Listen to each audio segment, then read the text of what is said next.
Hello, everyone, and welcome to this episode of Pod Save Chocolate. My name is Clay Gordon, and I am your host. Whoa, I don't know why I stumbled over that. Today, we're going to be talking about two things. We're going to be grading the most recent chocolate scorecard, the 2025 chocolate scorecard, organized, coordinated by Be Slavery Free. And we're also going to take a quick look at the Tony's Chocolonely 2023-2024 annual report, because Tony's Chocolonely um, rated number one in terms of the big companies that are involved in the chocolate scorecard this year. Before then, a little bit of housekeeping. If you are uh, watching this, wherever you're watching this, not on YouTube, LinkedIn, or Facebook, but where in the world, just go into the comments, whether you're the live chat on YouTube or the comments in LinkedIn or Facebook. Let me know where in the world you are connecting from. I'll get that shout out up on screen. And then, of course, at any point during the episode, if you have a question about anything that I have talked about, you can get that into the comments. I'll see it and I will put it up on the screen and discuss it as part of what it is we're doing. And of course, this episode of Pod Safe Chocolate, like every episode of Pod Safe Chocolate, is sponsored by the members of the Chocolate Life. If you're not a member, please go over there and join. And while you're at it, please like, comment, subscribe, share, and all these kinds of things, YouTube, so we can help grow the channel and grow the community that is listening to everything here. And with that, let's get started. And I want to say that for this is the homepage of the Chocolate Life right now. If you're not a member, you can click on the little green button up here and you can join. I'm logged in, so it says account. If you're not logged in, it'll say join. There's always a free membership level. But if you do have the resources to support me financially, the work that we do here financially, that's always appreciated. It is certainly not a requirement. But for every episode of Pod Safe Chocolate, I put together a post. And here is the post for today's episode. And one way to think about the post is that it's a run of show. So I'm going to be following to some extent the order of things that are listed on this post. But it also gives me an opportunity to put links in the post so that you don't have to worry about getting the URLs. You can go to the post during or after, and you can look through and you say, oh, I want to learn more about this, more about that, more about the other. And so with that, let's jump into the chocolate scorecard. And we're going to do that. And here is the homepage of the chocolate scorecard website. There is a lot going on here. So I really should point out, it's like, why are we grading the scorecard? And the reason, or why am I grading the scorecard? And the reason what motivates me to think about this project is to say, what are we actually learning about the cocoa and chocolate industries here from this? And I wonder who the audience is and how different audiences will consume the information. I'm hoping to do so in a way that is constructive criticism. Now, I don't know that the improvements from last year to this year have anything to do with some of the criticisms that I've leveled in the past. I hope that they have, but nobody that is involved in this project has reached out to me. But what I want to suppose, or I want to propose through the criticism that I'm giving, that there are ways to improve this scorecard so that people who do not have a lot of industry knowledge will have a better understanding of what it is that the scorecard is talking about. So let's take a quick look through just what's on the home page. There is a lot to go through on the home page. So What you do is they give out what are called good egg awards. This is timed for Easter. So that's why the egg analogy is there. And so we have a couple of good egg awards. We have one was given to Tony's Chocolonely, one was given to Beyond Good, and one was given to Coop. Now, why are these here? Well, because Tony's is an example of a medium to large company.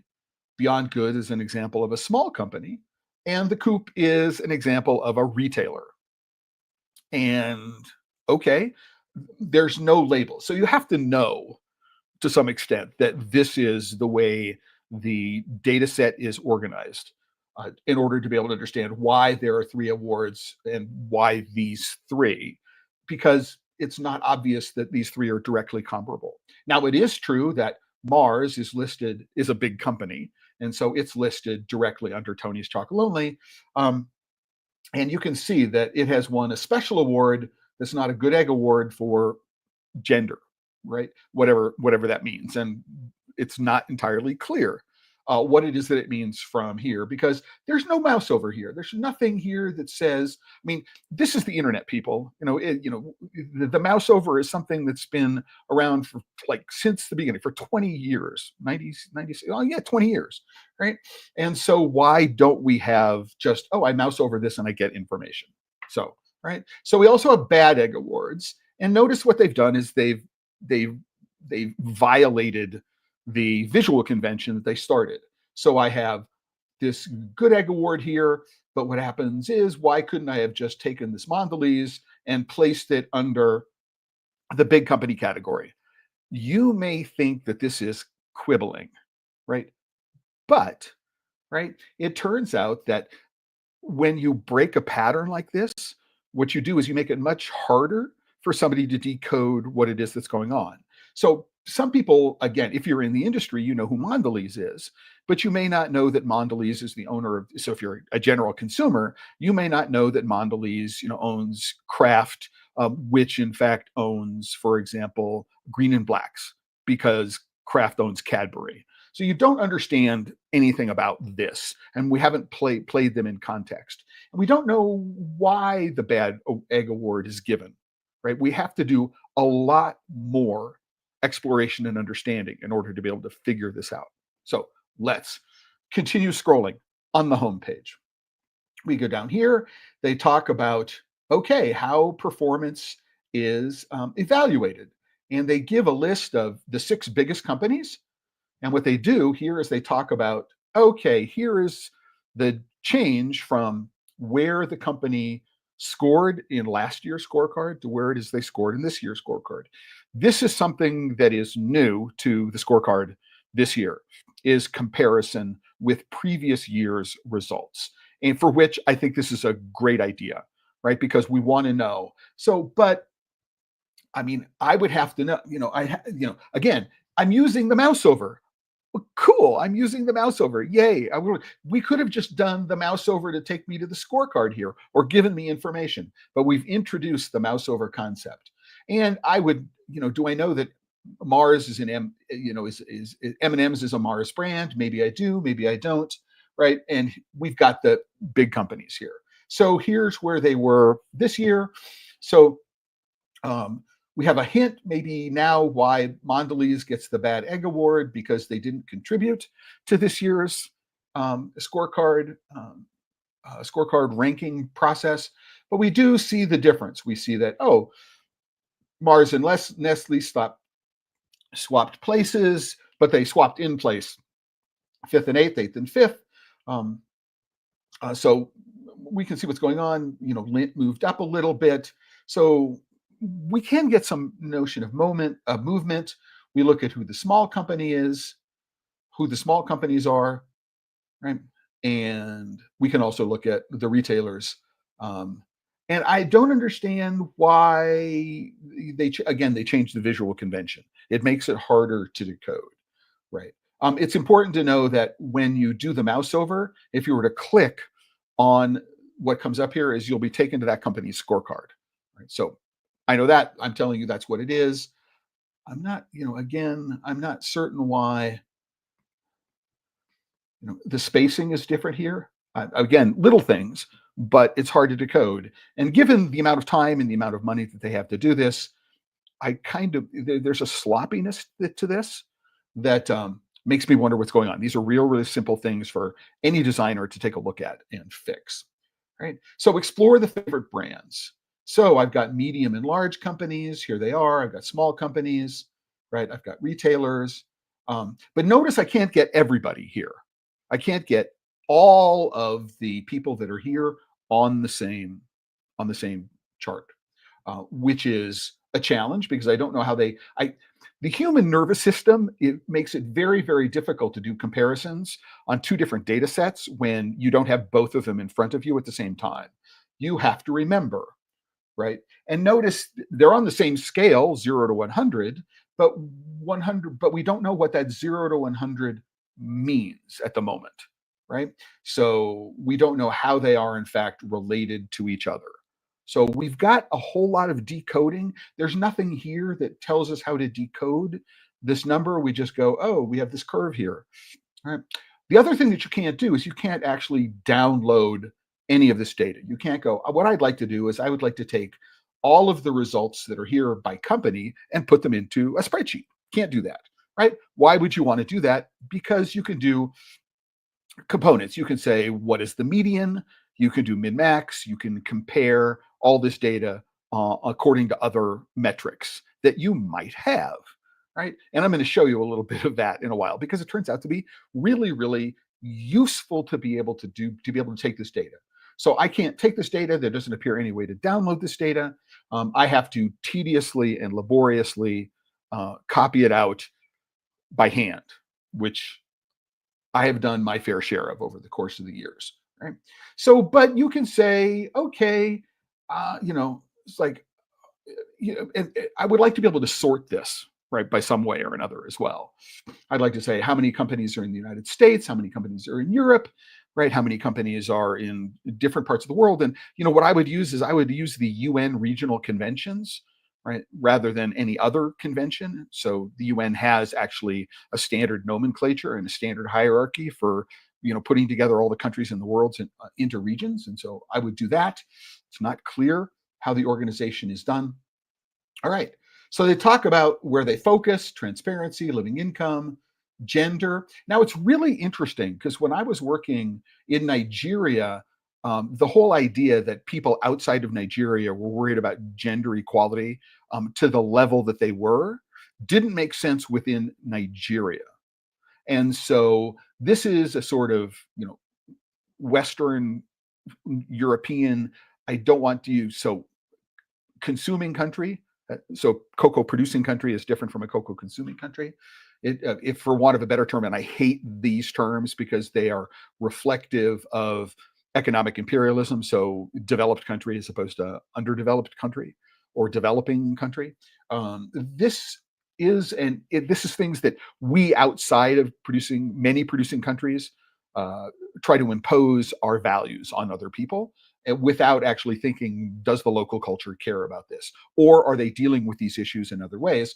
And the discussion of them doesn't appear to understand that there are differences in between countries in these kinds of things. We're talking about forced labor rather than slavery, so we're toning down the language and things like that. So we got some top line. Chocolate is in crisis. It's time to act. There's no actual that I can see recommendations for policies based upon this. Transparency drives credibility and accountability. I don't think that transparency drives credibility and accountability. What I think is that consumer demand drives a requirement for transparency. And in order to be transparent, right, you've got to go through a bunch of things, right? And one of the outcomes is that if you are transparent, it does improve in credibility but it doesn't necessarily improve accountability, right? So, right, retailers, it's time to step up. Absolutely. I believe that in order to be able to drive the systemic change, which is shown here with chocolate crisis in action, what has to happen is that consumers need to step up and realize that every time they buy a product, they are voting with their wallet. And if they want to see change, They need to change their buying habits, and they need to go to their retailers, and they need to let them know that the current status quo is completely unacceptable. Toxic pesticides are unacceptable. Anything toxic, not just toxic pesticides, but any toxic agricultural input is unacceptable. Fair income, honest prices, no more excuses. Again, who decides what's fair and who decides what's honest? Is it companies that are in Europe and the United States deciding what's fair? How much input is being given by the people? So these are key insights. Yeah, but to most of these are no brainers. I mean, anybody who has half spend any time whatsoever thinking about this would go, tell me something new. And don't just give me insights, give me what are the actions that we might put together, we might impose. What are the steps we're gonna take based on this? Just pointing them out, next to useless. We've known all of these things for 20 years at least. Anyway, more insights about the scorecard, how they create the scorecard, they go through it, blah, blah, blah. I don't want to go through with all that. They talk about the state of the cocoa sector.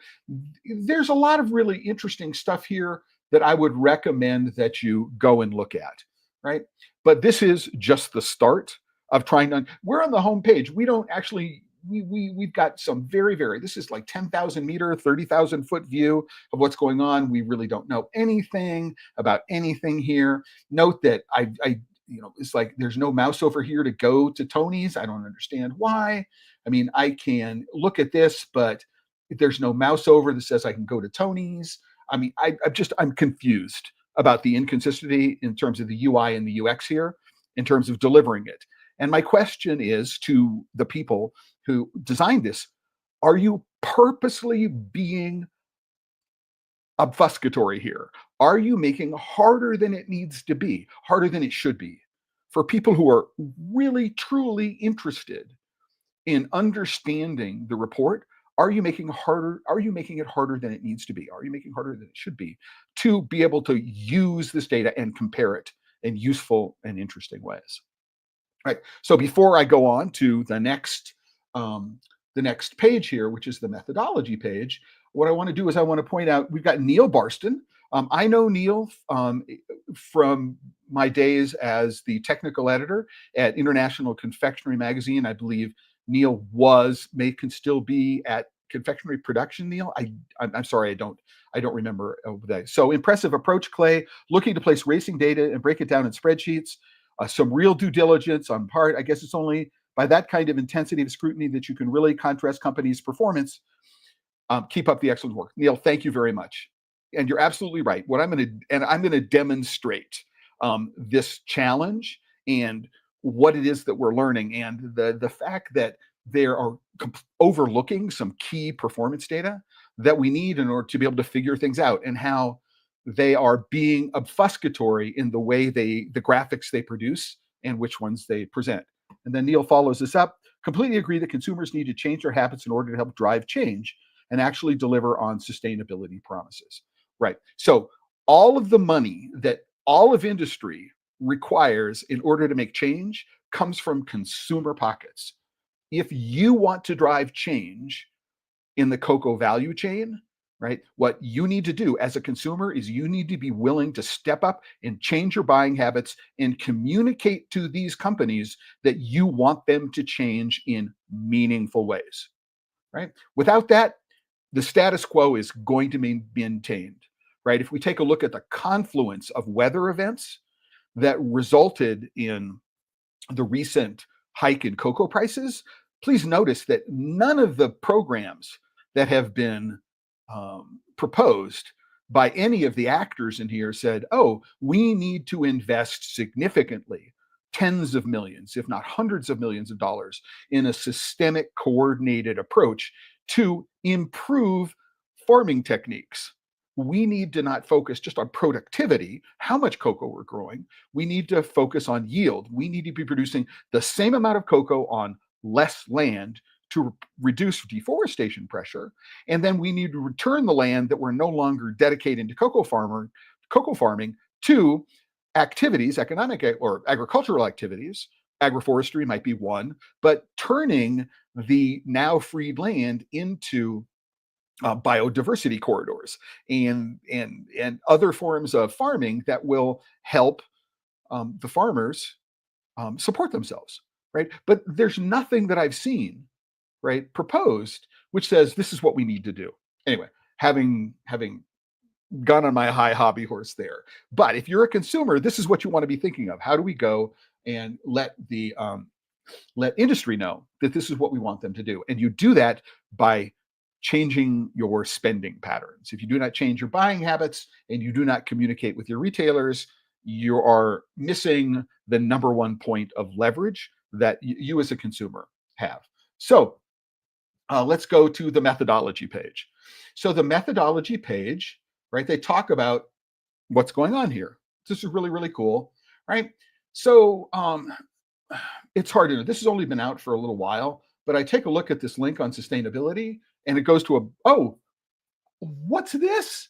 I mean, I don't know where this link is coming from. So, hey, guys at Be Slavery Free, fix this page, right? It makes no sense that you've got this link here because, somebody didn't do their due diligence. Now, it's very, very cool that the Chocolate Scorecard says this is what we mean when we use the word sustainable or sustainability, right? So sustainability is from the Brundtland Commission. You can click in here. You see that it's related somehow to the UN, right? So you can go figure out what all that means. But what they've done, which is really, really cool, is they've said you don't need to link away to someplace else, right? We're giving you our definition right here, right? So what do we mean by sustainability? Sustainability is about meeting the needs of the current generation, meeting the needs of today, without compromising the ability of future generations to meet their needs, right? And so the way that I think about this a little more extensively, but it is in accord with this, right, is that when we talk about environmental sustainability, it means that the land and the trees, in this case we're talking about cocoa, but the lands and the flora and fauna, right, are managed in a way that they're healthy and thriving 100 years from now, right? And if we think about economic sustainability, it's, there's enough money in the system so that farmers and their families are healthy and thriving 100 years from now. Farmers live in communities, social sustainability. Farmers live in communities, and we're going to manage things so that the communities that the farmers live in are healthy and thriving 100 years from now. So it's a similar kind of thing, but it's made it specific. So we've gone to the general approach, managing the present without compromising the future. It's even simpler, right? But we've tied it specifically to the activities of cocoa. There's another point here which everybody misses, which means, and it goes back to the issues about buying habits, which is there need to be market sustainability, right? If there aren't people who are willing to pay what it takes to manage the present without compromising the future, right? We need people who are willing to spend what it takes to do that, right? And so this is a place where I think that this definition, although good, is simplistic. And one of the reasons why I like to start from here and then go, okay, what does this mean in practice, right? So, but you don't have to link off anywhere. That's very, very cool. So we're going to go through here. They talk about where we are. They've released the scorecard around Easter, right? They're going to spend the next couple of months going back to the companies. They're going to provide feedback on things. Then they're going to start over again in July until they produce the scorecard again, right? So participation in data collection. So this is the first dishonest graphic. I mean, just out and out dishonest graphic that's on the site. And I want to point, if anybody doesn't know, this is a book called Beautiful Evidence by Edward Tufte. It's about designing effective graphics. If you're not familiar with Edward Tufte's work, I suggest you start off with a book of his, which is colloquially called VDQI, the visual display of quantitative information. And I will put in his Amazon link to VDQI in the post when I get done. So it's really important to understand when you look at a graphic, what does this graphic tell you, right? What are you looking at, right? And number one is like grammar, guys. Whoever wrote this, I mean, was this English their first language? 90% of the world's chocolate purchased by these companies, right? And it's not 90% of, so it's 90% of the world's cocoa. Really important that we're talking about 90% of the world's cocoa is purchased by this company. But what do these numbers look like, right? And how does this 40 relate to this 90, right? Because that's really interesting. And here's where we get cognitive distance. This 40 here refers to this 60 here. So 40 of the 60 companies that participated in this year's scorecard were from Europe. 6 of the companies were from all of the Americas, not just the United States, but Canada, Ecuador, Peru, Colombia, Venezuela, Brazil, right? 6 companies from here, only 1 company from the entire continent of Africa, right? 10 from all of Asia, right? And 3 from Oceania, 3 from Australia, right? So Indonesia, Malay, well, so we got Malaysia in here. I mean, but the Malaysian archipelago isn't on the map, right? And the Indonesian archipelago is not on the map either. It's like, okay. All right, so this is a very simplified understanding, right? But what it says here is that 40 of the 60 companies that responded positively to this survey are represented by this big circle here, right? But the count here has nothing to do with 90% of the world's cocoa are purchased by this company. And I can demonstrate that, right, by a single data point, which is that Mondelez is not on this list. Mondelez's numbers are not. Mondelez decided not to contribute to this year's survey, even though they've been in previous year's surveys, last year's survey. But Mondelez is not here, right? And why is that important, right? And so the reason why it's important, right, is that I went to Candy Industry Magazine, right? And what I did is I hand copied all of the data from their most recent top 100, right? And so what they do is they rank them based on annual revenues, 2024 turnover, right? And we see that Mondelez had $36 billion in sales. And Mars had 22 billion, Ferrero had 18 billion. Now, because Barry Callebaut is not a retail company, right? They're not included on this list, or they may have been asked not to be included on this list. I asked this question and did not of the publishers of the study, and they wouldn't tell me whether or not they were just not included in the methodology or they declined to be included.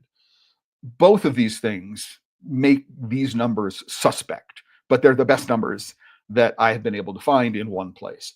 But if we were to put together this list, Barry Callebaut at the 2023 results of about $12 billion, so 10 something Swiss francs, right, would have ranked number 4 on the list, right? That would have skewed things a little bit. But Mondelez is responsible for, right, 36 billion in annual turnover, right? And so we go down here and go down here and go down here and go down here and go down here. Number one, notice that Tony's Chocolonely is not on this list, right? But if they were on the list based on 2023, 2024 results at about 220 million in turnover, 220 million euros, 228 million US bucks, according to things, that Tony's would have landed somewhere in the 67th, 68th, 69th position on this top 100 list.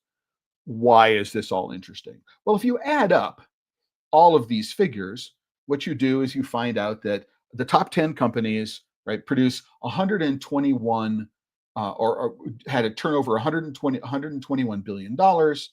And if I can grab this, right, which means the top 10 companies are worth 72% of total turnover, right? Many of the companies are on this list, not all of them. So Mars is on the list, Ferrero Group is on the list, Hershey, Nestle, Meiji is not on the list. I'd have to go and look more closely, right? But you can see that if we take at the top 10, Haribo, they may not do any chocolate, is not on this list.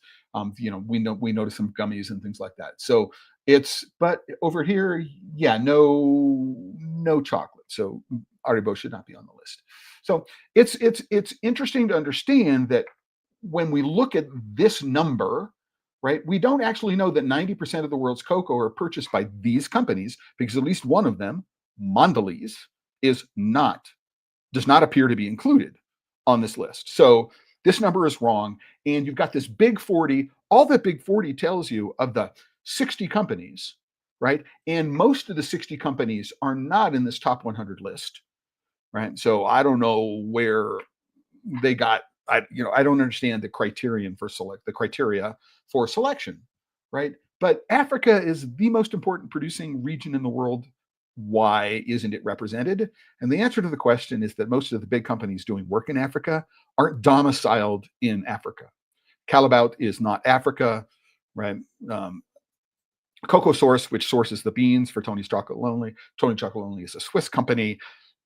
This represents the skewed view of the map from the consuming country perspective, not the producing country perspective, even though we're talking about cocoa, right? So we need to be very careful about how we look at this map and understand what the map is trying to tell us, because it may not be telling us what we think it's telling us. And we need to be very, very careful, right? I did a version of this top 10 list in which I took a look at the distribution based upon region, or based upon country, not region. So we look at Brazil and we find that Brazil is responsible for about 1% of the total of chocolate sales. Again, this is based on the canned industry list. Germany is responsible for about 6%, Italy 13%, Japan about 7%. And so Japan is in Asia over here, right? We look at Russia. It's not apparent that it's on the list, 1%. We've got Switzerland is responsible for about 10%. We're going to go to the United States, and we find the United States is responsible about 48% of the total turnover associated with companies who sell chocolate and other products. They may sell snacks. Obviously, a company like Mondelez doesn't just sell chocolate. They've got a lot of snack products, right? But why is the United States, which has got a very high number of companies in the $1+ billion category, not better represented in this map, right? Right. And it's, interesting. You could take a look and say, yeah, collectively, all the companies on this list from the United States, right, are worth 80 billion, had 80 billion in sales, 48% turnover. One company, Mondelez, is responsible for about 45% of that 48%. And their lack here, right, even in understanding the economic impact of what it is that's going on, which is important. I don't just care what these companies are and what these companies do. We need to understand the economic impact of what it is that they're doing and how chocolate contributes to their bottom line, right? And all of that is completely missing from here, right? There is no discussion whatsoever about this. It's like, right? So, again, so one of the things that I didn't see off the top of my head, and I had to go look for it, I had to go search for it, because, guess what? There's no search capability. I can't search for anything on this frickin' website. Come on, guys, it is 2025. Right? Even if all you did was ask Google to index and search it for you, which would probably be the best thing to do, and you had a Google search capability, you would be able to search stuff. But there are lots of free or relatively free options for searching the text of a website. Algolia, TypeSense. They're free. It is, do this so I can search. It would make things a lot easier. I can search subsets of this, but I can't search any of the editorial text which is going on. So please, please, please, please, please, please, please do that in the future. It will make everything better for everyone. One thing that's missing here is I don't see anything that says, how do we distinguish between what a medium and large company is And how do we distinguish between what a small company is? And then again, notice medium, large company, retailer, small company. Why are, from the homepage, we go back here, it was medium and large company, small company, retailer. How come we've broken the visual convention? Okay, we can say, well, we're going to make retailers always in blue. We're going to make chocolate companies always in yellow, and we like the visual alternation between them. But we have established a convention on the homepage. We established a convention on the homepage, and we've broken that convention here. Please figure it out. Be consistent, right? Right. And why? Because you want to communicate clearly. You want to communicate concisely. You want to let people know how to easily decode what it is that you're doing. It's really important to know that, hey, there's a lot of data here that we're not going to tell you about because confidentiality is really important. So that's a lot of why much of this data, right, which would really be interesting to somebody who wants to truly understand what's going on, right?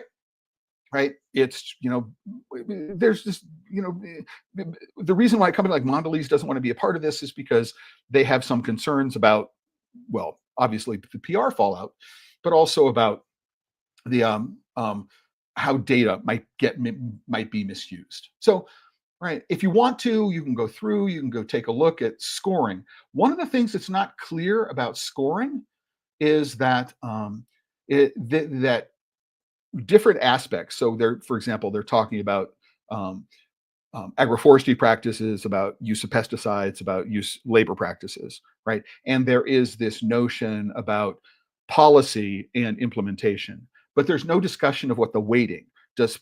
Does implementation get a lot more points than policy? I would assume that would be preferential, but there's no discussion of how those things are weighted that I've been able to find. Right? I can't search for the word weight within this. I suppose I could go to Google and search for the word weight within the website, but they don't make it easy, and it's not a discussion, right? And there's another thing that I want to point out here, which is I'm going to search for the word team here. I hope that it's here. Okay, so notice that I have the research team here. Is that should be a link to who is on the team. Right. So really, the research team is the link. So there is a link to the research team up here. But the first time I run into the word team, it might be further. Well, the point I want to make is that I have links, very, very obvious links to things, right? That I want to go do. But the first time I run across the word team on the page talking about how the project is all put together, the word team is not highlighted. And so that's a mistake, right? That's a mistake. I mean, again, 2025, hypertext links are free, and you can have as many of them as you want. And you want to make it as easy as possible for people to figure out what it is that they want to know, right? I have to leave this page, so I could have a link that said team. I could open it up in another browser window, and I could do it as a pop-up, so I don't actually have to lose context, right? But nope, if I'm interested in knowing who the team is, I have to go lose context by going to another page. All right. So, okay, I just, guys, right? Again, constructive criticism, right? I'm not doing this to say, just, it's, I'm doing this to suggest you need to take a look at how you're communicating and do better. You need to challenge yourself, right? The way you're challenging these companies to do better, right? You want to make sure that anybody who comes to this website can find the information they're looking for as quickly as possible on the fewest number of steps. Unless, of course, that's not your reason for publishing the information this way. Okay, so all this. So we get to the 6th edition. We have our university partners, our NGO partners, right? So notice that Be Slavery Free is led by Be Slavery Free, right? So I come down here, the university partners. Be Slavery Free is not an NGO partner. It is the organizer. You need to move up here and have another thing that says Be Slavery Free is up here as the organizer. In context, it makes sense, right?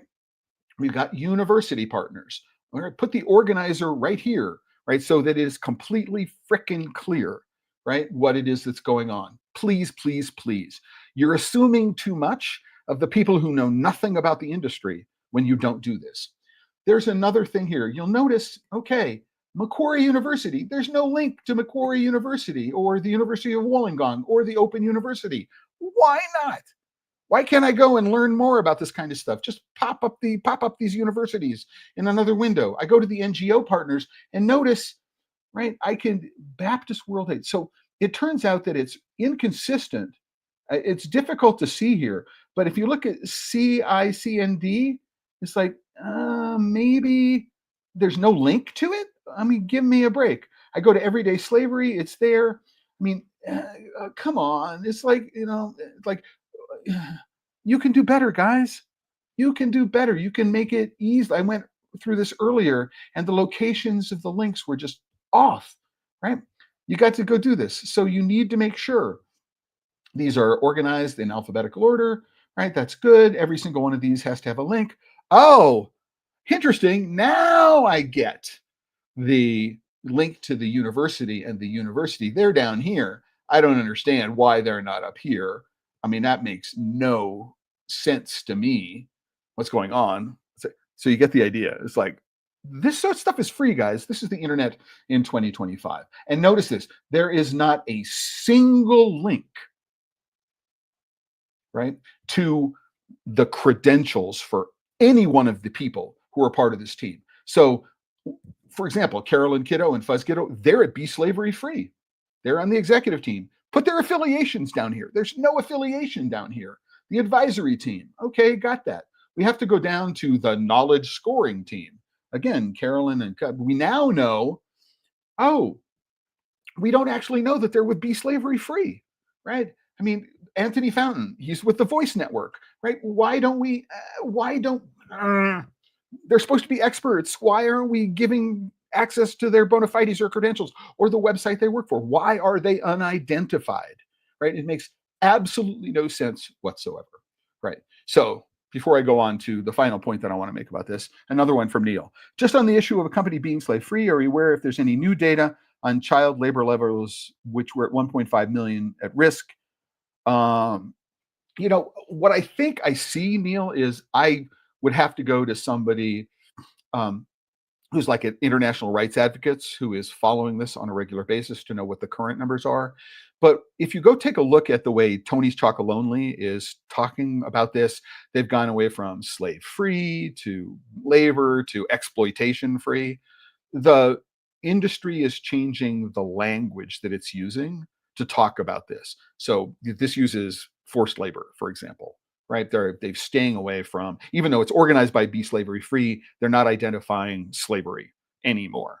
And so I think that there is an attempt to move away from incendiary language, and that makes it really, really hard to figure out what the figures are, because everybody will have different definitions of what it means to be a slave or indentured servitude, right? Well, which is a biblical, which has roots in biblical history. So I don't know the answer to the question, and that's actually not something that was. It's probably out of the range of what it is that this survey is all about. But I also want to notice that it's interesting, for example, that fair trade is not on this list. None of the fair trade organizations appear to be on this list.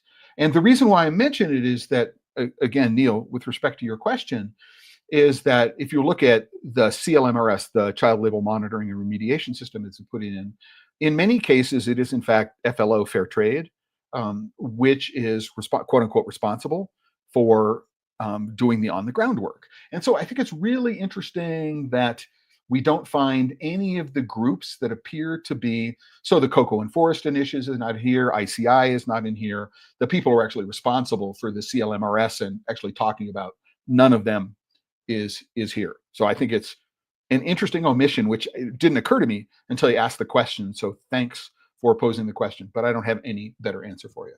So let's go back to the homepage. Um, and let's go look at the scorecards page. So this is the scorecards page, right? And one of the things that happens before you begin here is that there's no all companies list. I can't look at all the companies and compare them with each other. And that's important because I can rank by score, right? And other things. And I can't see how the small companies compared with the big companies, right? Oh, by the way, the definition I was able to find out by searching it, right? Using a search engine is processes 1,000 metric tons of cocoa. If you process more than 1,000 tons of cocoa, you are a medium and large company. And if you process less than 1,000 metric tons of cocoa, you're a small company. I didn't see any obvious place where it says, what's the definition between a medium company and a large company? Now, it's based on processing volume, not on turnover. Right? So I just do want to make that. But already, right, this list, right, is a filter, right? And one of the reasons why it's important is you can go down to the bottom of this list and you can find companies that are not included, right? And so none of the figures, right, from these companies, right? Kellogg is a huge company. Kellanova is a huge company. Mondelez, largest in the United States, maybe the largest, one of the largest companies in the world, right? It's not there. So already we have to go, okay, big company, small company, retailers. It's this mix of things. So this year, you can sort. That's a good thing, right? I can sort by which category I really want to sort by. So that's an improvement. I can search by overall. That's a good thing. But again, it's within the company. I can go and look at Tony's Chocolonely, for example, right? And what I can do is, why are there no numerical values, right? The numerical values of um, the numerical value, the overall numerical value has been published, but we don't have the individual numerical values here. Seems to be a mistake because these is what is this scale here? I'm going to guess it's 0 to 100 or some number to some number. I don't know the answer to that question. I mean, I could think of about 20 or 30 different ways. One obvious way is that this is the rating for policy on one side, and the rating for implementation would be on the other side. I would get to see how those two things contribute to this score, right? So this is a lost opportunity, right? They spent a lot of time creating these visuals, and the visuals present a fraction of the information that they could. And also, there's no compare. I can't directly compare. So there's this thing, none of this is, oh, what's the number 2 position? What's the number 3? There's nothing which makes this usable. It's a chocolate bar. Who cares, right? Product lines. So here's a place, right? One of the things that isn't discussed here, and it should be discussed here, and oh, by the way, guys who are organizing this, it's all a part of transparency, right? Is you don't mention the relationship between Barry Callebaut and Tony's Chocolonely, right? Tony's Chocolonely is a manufacturing company. They manufacture bars. They are a marketing company. They market those bars, but they do not manufacture chocolate, right? Right? Right. So who manufactures the chocolate for them? Right? There are these relationships which are not disclosed, and they need to be disclosed because I would like to know, oh, that's interesting. Barry Callebaut does this. It should be a link so I can go take a look at Callebaut. Let's go look to the scorecards. All right, search by company. Let's do Barry Callebaut. And I can go, and we find that, Barry Callebaut's relationship score is not very good, right? And so how does that contribute, or should we consider it to be contributing it to Tony's score, right? I think you should, right? And there's a lot of this transparency stuff, which is completely and totally missing from this. You have to find it in other kinds of places. Now, so for example, I know that Alter Eco is produced by Chocolate's Alba, and Alter Eco was on this list in previous years, and there's no indication of, oh, you were on this list last year, you're not on this list this year. but I know I can look for but I can find this only because I know to look at it, right? There's another aspect which is really troubling, which is some of these companies are not like others. So, for example, I can go and look at Sukden, and Sukden is listed as a trader, right? It's not a chocolate company. It doesn't manufacture chocolate. It's a cocoa company, right? So what I would need to do is, I have to go filter, can I filter by trader because it's one of the categories? No, I can't. Can I filter by processor? No, I can't. Oh, that's because I've got soup. That may be because I've got soup den up here, right? Processor can't do it, right? Right. Again, all right. If you're going to have keywords if you've got words in a descriptor. So, for example, Chocolate's Alba, right? And they are listed as they're a medium and large company, but I don't know what they do. They're not a cocoa. Are they a cocoa trader? They might trade for their own account. I don't know, right? There's a lot of stuff here that we need to do. We've got alter ego, right? Looking at this, I mean, they produce for co-op, right, in Switzerland. I mean, there's a lot of stuff here that can do better. One of the things that they have done this year is really, really an improvement over previous years. So here's what's going on this year, and here's what they went from previous years. So this is a value. I can see that, and they got good scores in the third and fourth edition for transparency and traceability. They dipped a little bit last year, but they improved, right? They went from, really, really bad score to better score, right? So this is really, really good. And what they've done is they've given you a visual clue, right? To say from this year to this year, they didn't change. And from this year to this year, they went up. And there are also some places from year to year, they went down. So, for example, we can go back to the Tony's scorecard. And what we'll do is we'll see that, right? We can see that there have been times when, right? Right. We can look to see, has the progress always been in one direction or another? And so, right. So they went up, they stayed, they did. So this is really, really good. But what they don't do is they don't actually give the overall score, 91. They don't give the score. Why don't they give the score here? This would be helpful to understand. They got a 91 for doing this year. If this is the same number of things, right? Did they have the same score last year? No, maybe, I don't know, but they don't provide that score, right? So they've gone part of the way. They haven't gone all the way. And hey, guys, what's up? Why couldn't we add something like that? Why don't we go, oh, they stayed the same from a previous year or went up or went down, right? So right? And I can't go, oh, let's compare Tony's Chocolonely with Chocolate's Alba, right? How come I can't compare these two companies directly, right? There's no way to do that, right? I would like to do that. I would like to be able to say, here are all the trading companies. How do the trading companies compare against each other, right? Right? This is a vast improvement, right? Not this page, but this page here and this graphic especially. This graphic is a vast improvement over previous years, right? But, right, you can do a lot better. You can do a lot better to make this information a whole lot more useful to people. Now, I also want to talk about this, which is there is no archive of previous scorecards. So you can't go and take a look and go figure out, excuse me, you can't go and say, what was the 23 scorecard? What was the 22 scorecard? You don't get the scorecard. You actually only get the highlights, right? So if you actually go search for the scorecard archive, there are none, right? The only way to get the archive scores, right, is to go to the Wayback Machine, right, or download them, right? But one of the challenges of this is I found the 2023 Chocolate Scorecard. I did a search, and Mighty Earth was one of the organizers of this before it was taken over by Be Slavery Free.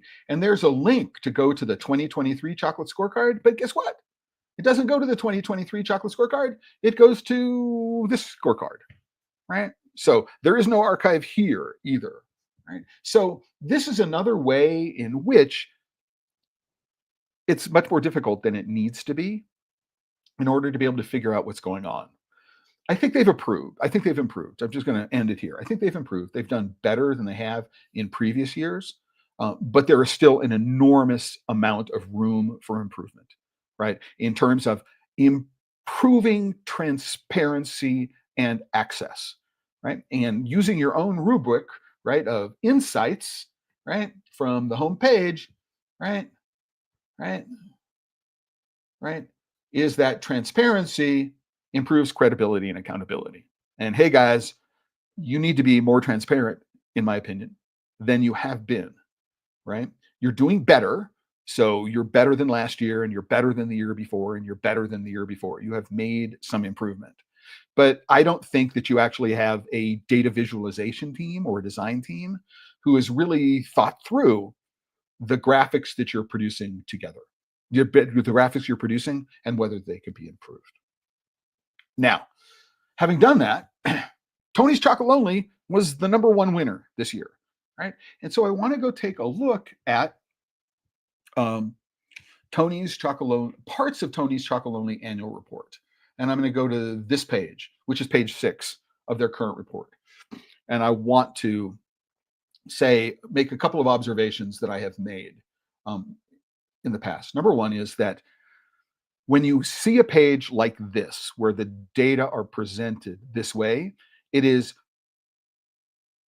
obviously purposefully designed to make it difficult to find information and compare it, and find useful information and compare it, right? And I've called Tony, this may be Tony's design language, right?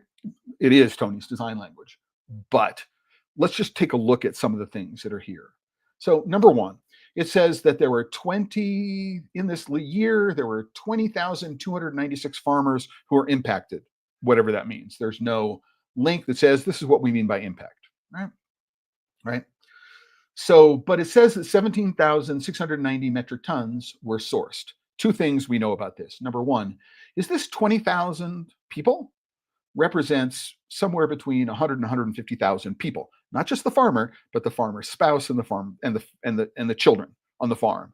So this 20,000 number is disingenuous, right?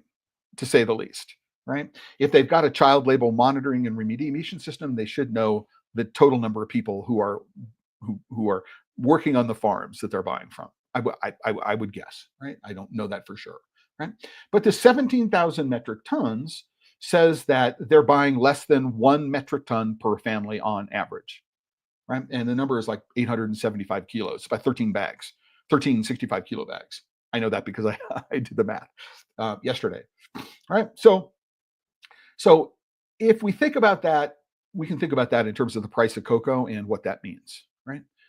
But let's go take a look at another issue, which is they found 1,544 cases of what? Oh, child labor. So we have to guess that these are related to each other. So we found that they closed cases, which means there were cases from previous years that they closed, right? But what it says is that the child labor rate on the new co-op they put together, and maybe, I don't know, when it says longer term partner co-ops, we don't know what that distribution is, right?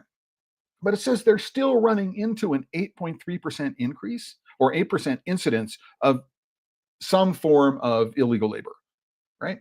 And it makes sense that it would be more prevalent on newer sources than it is in older sources. But we don't know what this cutoff is, right? Is it 8.3 for 3 years and then it drops? Is it 8.3 the first year and then it drops the second year? What's the distribution between Cote d'Ivoire and Ghana? That would be really cool, right? You can't do that if this is what you're doing. You're just giving high level stuff. But this number is 17,000 tons across 20,000 farming families, I'm going to exist, less than a metric ton, 13 bags of cocoa per farmer. All right. Not all of the farming families are members. It's only 40 or so, but not all of them are members of the CLMRS. So I don't understand why we're talking about that discrepancy, right? It doesn't seem to make sense, right? This $201 million in revenue, cool. right? 33% growth rate, also very cool, right? But a 40.5% gross margin, really, really interesting, right? But take a look at this total amount. It says the total amount of premiums paid per metric ton, right? Average is $2,000, right? Per metric ton, just a premium. If you think about 17,000 metric tons at 2,000 a ton, that's 34 million euros were paid just in premiums. Now, let's assume that like 2023, 2024 was a real difficult year in cocoa, and the average price they paid was 8,000. That means they would have paid 10,000 a ton, including the premium, right? Could have paid more, could have paid less, depends on when in the year when they purchased. But that's 17 tons at 10,000. I did that to make the math easy, is 170 million euros. But they only had 200 million in turnover. How could they possibly spend 170 million on cocoa on $200 million in turnover? Something doesn't make sense. All right. Maybe they got a lot of the cocoa at low prices. Maybe they didn't. Right. But how do they get $2,000 per metric ton on average? Unless they bought all of the cocoa for the year, right, before the price spiked, right? No indication of that. So I would like to understand, if anybody from Tony's is watching, how they can document and justify this figure, right, as a part of their living income claim, right? Which got them, look, high marks, right, on the chocolate scorecard. So this is on page 6, right? So let's do that. We have to go. By the way, there is a link to the Tony's Chocolonely annual report online. You can look at it online. It's a flip book, and if you want to, you can download it as a PDF, which I have done. You can, by downloading the PDF, I can at least compare the differences from year to year. But let's go here. We have some interesting things here, which is okay. I mean, number one is they reported 88 million euros in sales in 2019, 2020. They've gone to 200 million sales. That's pretty awesome. I mean, I did a little bit of work on that. Oh, I did it. I'm sorry, I didn't do it in Excel. I did it online. And so just quick, because this is me. So their reporting year is September to September. So they went from 88 million euros to 200 million euros over the course of 1, 2, 3, 4 years. That's insane. I mean, whatever it is they're doing a good job, right? But then I did, okay, so they had a 123% increase between 2019 and 2020. I didn't do compound annual growth. I just did the growth from year to year, growth from the 2019 as a base year. And over the course of 4 years, they had a 223% sales increase. That's what's going from 800 million to 200, or 80 million to 200 million looks like, right? So I did that, right? And from 23 to 2024, there's that roughly 33% increase, which is there, 133%. These things track, right, within limits compared to their profit and loss statement. But let's go take a look at a couple of other things that are here. And again, listen, you can go back, and I'm going to put a link to this, or I'll do a screenshot of this and I'll put it in the post so you can go take a look at it. That their cost of sales, if we go take a look at their cost of sales, in 2019, it was 50 million on 88 million in revenue, right? This year it was 119 million. So the cost of sales has increased about the same percentage as it is from the turnover figure. Okay, that's pretty good management, especially when we're talking about COVID years in here. But personnel costs have grown, by 3 times, which is they've grown faster than they have than other things. So we can go take a look, but I want to know where that $34 million in premiums shows up here, right? Because there are only a couple of, is it in the cost of sales? That's one of, or gross margin, that's a positive. So there are only so that 34 million must show up in cost of sales, I'm assuming. The cost of goods sold, so that's what would do it. But how much of this 190 million? I would love to know how much of this how much of this cost of sales is the cost of cocoa, not including the premium, right? Because we actually don't know how well they're doing. Right? The other thing which is really, really interesting is we've got EBITDA, which is earnings before income tax, depreciation, and amortization. So we take a look that they've been bouncing back and forth, but their their EBITDA in 2019 was slightly better. Actually, slightly better. It was like almost a third, well, more than 50, almost 50% better between those 2 years. When they take depreciation, amortization, um, they have a loss. Earnings before income taxes was down. When you throw in interest and income and actually put out the income taxes in here, what you'll do is you'll find out that on $200 million in sales with a 40% gross margin and a 33% increase in turnover, they lost 7 million euros. It compared with 2019 when they made 262,000 euros. So even with all this growth, and sometimes growth comes at a cost. We know this from Uber. We know this from lots of places where you're gonna sacrifice earnings just to grow market share. It appears that that's what's going on here. That you can look at these top line numbers, and these top line numbers look really interesting, but there's nothing in here that says we lost money. Yay, we're less profitable this year than we were the year before, and we were less profitable than we were 5 years ago. Not here. That's not part of the right. Not part of the looking back. Not part of the year at a glance. Not part of what is going on.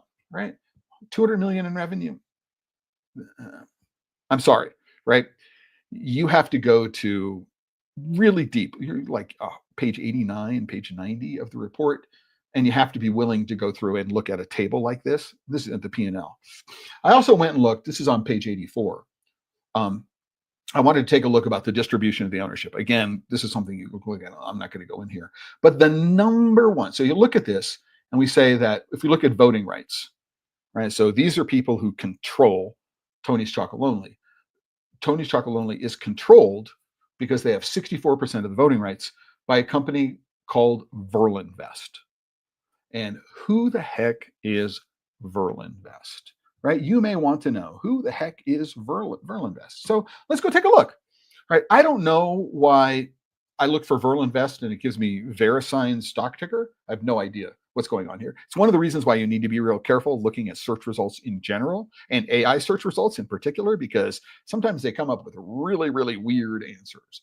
So who is Verlinvest? Right? So right, they're an international family-backed evergreen investment company specializing in consumer-focused growth capital. Okay, founded in 1995, they're headquartered in Brussels.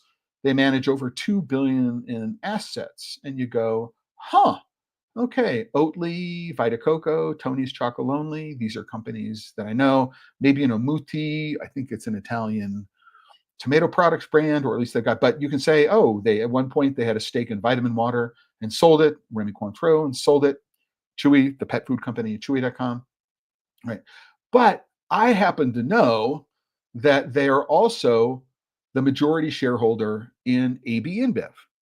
So very, very large brewery company, the world's largest brewery group. So you have to wonder, or you have to ask yourself, right, what it is that Verlinvest is doing and why they have the majority of the controlling interest in the company. And when you come to think about, is Tony's Chocolonely a force for good in the world, right? Take a look at who their investors are, and you do believe that their investors are doing things for the right reason, right? Are all the companies that a Verlinvest is invested in the brewery industry also sustainable? This is like the Barry Callebaut relationship, right? Tony's is not actively going out and promoting their relationship with Barry Callebaut, right? And the Chocolate Scorecard just completely ignores it, right? And so when we talk about the Chocolate Scorecard, all right, and we'll get back to that very, very quickly. When we talk about the Chocolate Scorecard and the scorecards, um, we need to understand, are there any brands here that have relationships with brands, right? Or with investment companies, because most of these are publicly traded, right? Um, right. So, who we have to think. So this is a very, very simplistic view of things. I think it's deliberately simplistic. It's really, really complicated to understand these things, right? Really. But, you know, you know, 99% of the world doesn't understand who Puratos is, because do they have any retail brands that we know of? Right? I know that Belcolade, okay, here they go. Belcolade, Chocolate, Carrot, Patisse France. The average consumer, right, doesn't know who these companies are, because they never run across these, or they almost never run across them at retail. You'd have to go to specialty suppliers in order to figure this out. You've got companies like Souten, which are a cocoa supplier. Touton, also, what does Touton do, right? They're a trader. I don't know, understand why they're on this list, right? And not differentiated, right, in this by saying, oh, here's a trader. And who are the processors? I mean, again, hey guys, this is the internet. You have unlimited amount of space to go and figure this out and to present information in ways that will help people figure out what it is that's going on.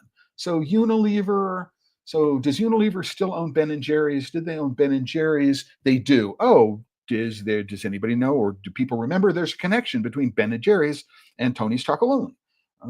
It's getting really, really deep there. But right, is the fact that is I would like to see if any of the things that Tony is doing, right, has had an impact on Unilever's sourcing practices, given that one of Unilever brands, as it was, and maybe is, I don't know, right, a building upon the cachet that the Tony's brand has.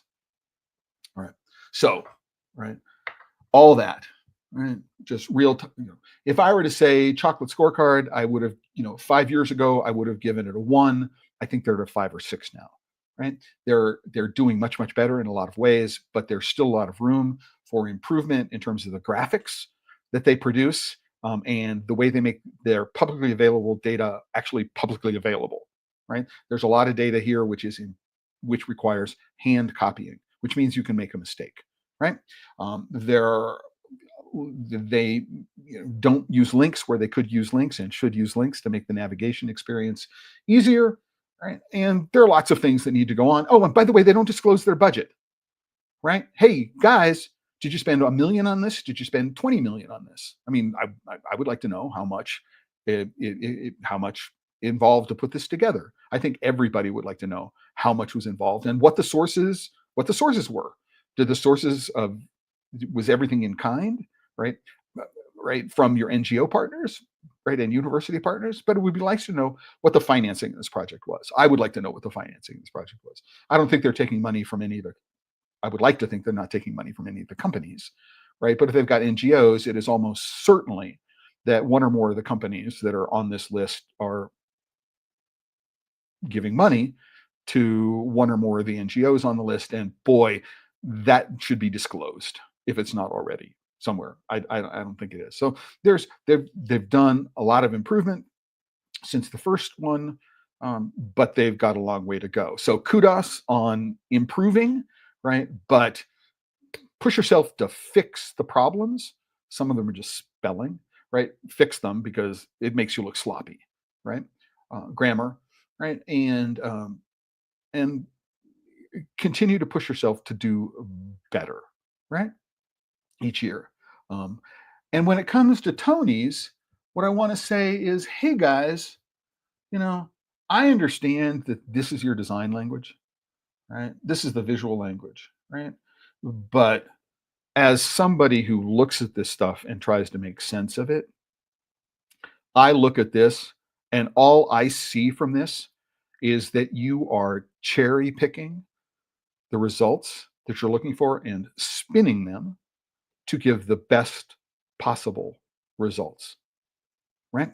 And these results don't necessarily reflect all of the reality of the situation, that's involved. For example, look at what you achieved: 200 million in revenue, 33% gross rate, 40% gross margin, but we lost $7 million or 7 million euros.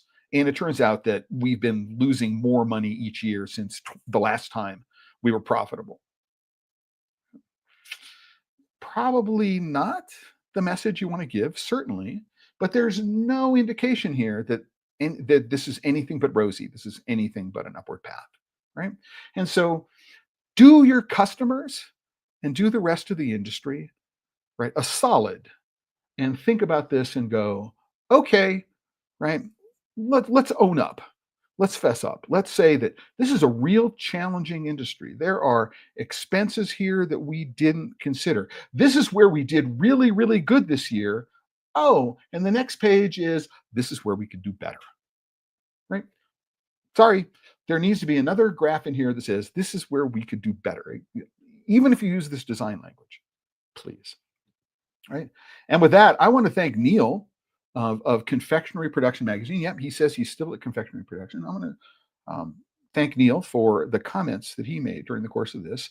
And then, whether you're a member of the Chocolate Life or not, or you're on LinkedIn, you're on Facebook, you're on YouTube, throw comments, throw questions in there. Did you like this? Did you not like this? Did it make sense? Were there places where you thought I overstated things? And I want to let you know that, although I didn't bring it up, right, I was prepared to bring it up. That This is another reason why I decided to add Tony's onto this, is that here is this post, which is on Reddit. And Reddit is not necessarily a great source for things, right? But in this particular case, the chocolate group has got 58,000 members in it, right? So it's one of the larger communities on Reddit. It's one of the more active communities on Reddit, right? But here's somebody who said Tony's Chocolonely is a scam. Let me refresh the page, right? There have been 389 upvotes. I can't count upvotes. I only downvotes. I only know upvotes on post, but it has had 278 comments associated with it in 2 days. So it's one of the more active forums, and you can read through it. And I suggest, and I'm going to put a link to this on the post for today. I'm going to put a link to this on the post for today, and you will be able to see what people are saying about it. And the reason why I mention this, right, and is because I got to go through, is that, all right, so I'm scrolling down here, and here's some guy, not so new to Germany. He's been a member since 2017. He's got like over 3,500 posts and 120,000 comments. So he's very, very active. I don't know how to, I don't want to go through like how many, I participate in like 5 communities, 4 of which are cocoa and chocolate. But, come down here, and what he's done is the chocolate industry has almost eradicated all slaves. 99.9999999% of the industry is slave free. Citation needed. Hey, guy, new to Germany, citation needed, right? You need to say where you came across that number. Maybe you think it's anecdotal, right? And you need to define what you mean by slavery compared with forced labor. So, number one, right?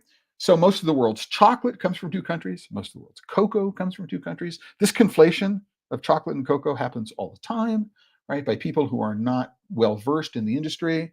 PS to add, you'll see a lot of hate for a company called Calabout. They will say that Calabout exploits farmers.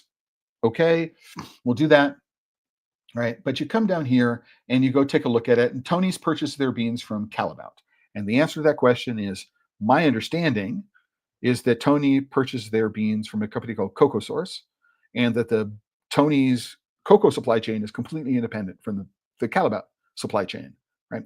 Calabout does process, and it does the processing of the cocoa butter in country before the cocoa butter is transported to the United States, or to Belgium, which is where the chocolate is manufactured before being shipped to the Netherlands. But Tony does not purchase their beans from Calabout, to the best of my knowledge. And then you've got somebody going, this is a quality reply, right? Which suggests, I haven't responded to it yet, but what this suggests is that many of the people who are reading this don't have any industry knowledge, or don't have much industry knowledge, right? And so you need to be very, very careful about this. And so, as a journalist, as somebody who's doing this, I mean, I'm doing mostly meta research, right? I'm not actually doing my own original primary research. So I'm looking at a bunch of different sources. And one of the reasons, for example, why I like to look at um, a use a search engine like Perplexity is that what they're going to do is they're going to give me a bunch of different sources that I can use, right? So, for example, when I look at the archive for the Chocolate Scorecard archive, guess what? Anything that's not directly related to this, guess what? I'm in some places a very highly sourced, authoritative source for these things. It may be on this one. Anything that's not the Chocolate Scorecard is the Chocolate Life. Right? So that's pretty cool as far as I'm concerned. But I use it because I'm going to be given a summary. I'm going to give things that are related to each other, right? Right. And so, for example, looking at this image, what you'll notice is that the categories for judging, for scoring in the scorecard have changed. And so there's no discussion of that I was able to find about how these categories have merged and how we communicate them.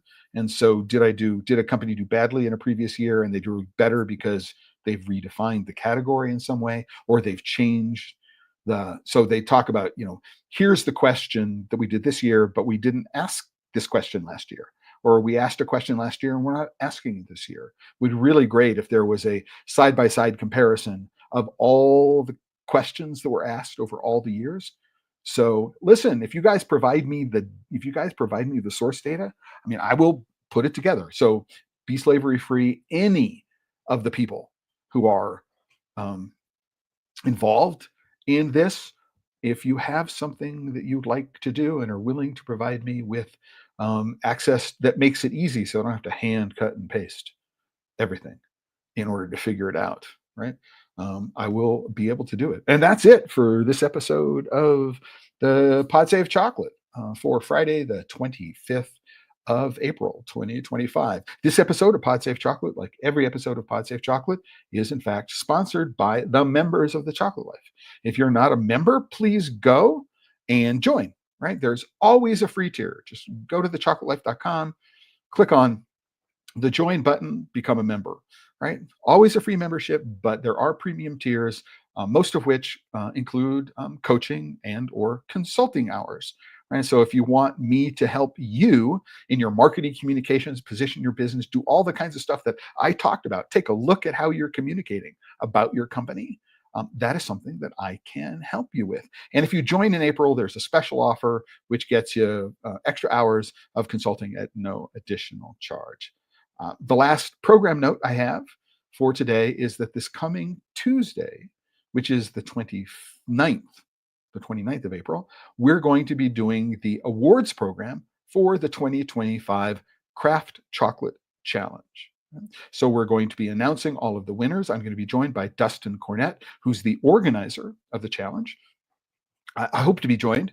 We hope to be joined by Lila Carvajal, who is of Cocoa Supply, who is the sponsor of the innovation category. And we will have submitted videos as well as hopefully some of the winners will be able to join us live. And you can join us live as we announce who the winners and have a discussion of what we have. Maybe there'll be another judge. I mean, I'm judge number 2. If you go look at the challenge, hopefully there will be another judge, and you'll be able to ask us questions about what we thought, right? And all that kind of stuff. It's a really, really fun episode, and it's a great thing to do with that's one of the reasons why I love to be a part of the Craft Chocolate Challenge. It's a very, very different kind of competition. And hopefully you'll understand if you watch this coming episode exactly why I feel that way, and the people who are winners feel that way as well. And so with that, one final comment from Giorgio Martone, who's in Bologna, Italy. Giorgio Martone, excuse me. I did my American English thing there. But Giorgio Martone from Bologna says, the analysis is interesting to me, thank you. Have to study a lot. I would like to have more. Well, so Georgia, this is what it is that I do. There was a post this morning from an industry, high-profile industry member on in a Facebook group where he says, we need to, we don't need naysayers, negative nannies in the industry. And I can understand why people might think that. But at the same token, no institution, including me, right? Right. I'm an institution because I've been doing this for 20 years, right? No institution, no company, no activity is completely above reproach, right? And cannot improve in one way or another, right? And so I believe that as long as the criticism has a constructive basis that says, let's point out what I think could be improved, what you're doing wrong. And I said, here's what I think you're doing wrong, and here are ways I think you can improve it. Here's where I think you should work, right? I think that as long as that's the motivation, right, for what's going on, that no institution, no activity, no person, right, is above that sort of criticism. And I'm going to continue to do it. And hopefully, you guys like the fact that I do it, and you will support the work that I do through memberships in thechocolatelife.com. And with that, everybody, listen, have a great weekend, right? I hope to see all of you and more this coming Tuesday for the Craft Chocolate Challenge Awards presentation. And I will sign out as I always do by reminding you, if you're working with chocolate and you're not having fun, you just might be doing it wrong. Ciao, everyone.